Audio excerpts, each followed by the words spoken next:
পরমাণু চালিত সাবমেরিন সহ রাশিয়ার যুদ্ধজাহাজের কয়েকটি বহর কিউবার হাভানায় পৌঁছেছে। বুধবার সকালে রুশ সামরিক নৌযানগুলো হাভানার উপকূলে পৌঁছালে ২১ বার তপধ্বনির মাধ্যমে স্বাগত জানায় কিউবার সামরিক বাহিনী। ক্যারিবিয়ান সিতে সামরিক মহড়ার প্রায় সব প্রস্তুতি সম্পন্ন হয়েছে। একই দিন মস্কোতে কিউবার পররাষ্ট্রমন্ত্রী ব্রুনো রদ্রিগেসের সঙ্গে বৈঠক শেষে রুশ পররাষ্ট্রমন্ত্রী সের্গেই ল্যাভরভ বলেন, কয়েক দশক ধরে আমেরিকার নিষেধাজ্ঞার মধ্যে থাকা কিউবাকে মানবিক সহায়তা অব্যাহত রাখবে রাশিয়া।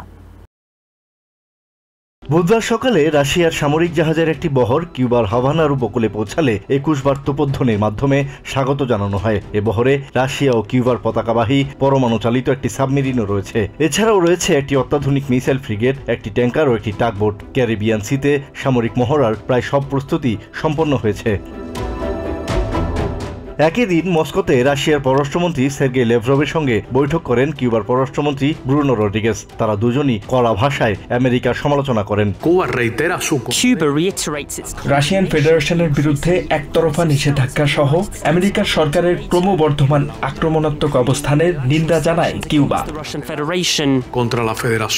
ল্যাভরভও হাভানার প্রতি মস্কোর জোরালো সমর্থন অব্যাহত রাখার কথা পুনর্ব্যক্ত করেন। ওয়াশিংটনের বাণিজ্য এবং কিউবার ওপর আরোপিত অর্থনৈতিক অবরোধ অবিলম্বে অবসানের জন্য হাভানার ন্যায্য দাবিকে দৃঢ়ভাবে সমর্থন করে রাশিয়া। রাশিয়া ও কিউবা দীর্ঘদিনের মিত্র। এর আগেও রাশিয়ার যুদ্ধজাহাজ হাভানায় নোঙর করেছে। তবে প্রেসিডেন্ট বাইডেন ইউক্রেনকে আমেরিকার অস্ত্র দিয়ে রাশিয়ার অভ্যন্তরে হামলার অনুমোদন দেওয়ার 2 সপ্তাহের কম সময়ের মধ্যে হাভানায় রুশ যুদ্ধজাহাজের এই বহর ইঙ্গিত দিচ্ছে যে পুতিন ইউক্রেন ছাড়া অন্য জায়গায়ও আক্রমণাত্মক পদক্ষেপ নিতে পারেন। আমেরিকার দক্ষিণাঞ্চলীয় স্টেট ফ্লোরিডা থেকে কিউবার দূরত্ব মাত্র ১৪৫ কিলোমিটার হওয়ায় ওয়াশিংটনের জন্য একটি বড় উদ্বেগের কারণ, যা ১৯৬২ সালের কিউবান মিসাইল ক্রাইসিসকেও স্মরণ করিয়ে দেয়, যখন আমেরিকার বিরুদ্ধে তৎকালীন সোভিয়েত ইউনিয়নের পারমাণবিক হামলার আশঙ্কা দেখা দিয়েছিল। তবে বুধবার হাভানায় পৌঁছানো রুশ নৌযানের বহরে পরমাণু চালিত সাবমেরিন থাকলেও আমেরিকার কর্মকর্তাদের দাবি সেটিতে কোনো পরমাণু অস্ত্র রয়েছে এমন কোনো ইঙ্গিত পাওয়া যায়নি। তাই এটিকে আমেরিকার জন্য সরাসরি হুমকি হিসেবে দেখা হচ্ছে না। রাশিয়ার যুদ্ধ জাহাজের এই বহর দেশটির আরেক মিত্র ভেনেজুয়েলাতেও যাবে বলে ধারণা করা হচ্ছে।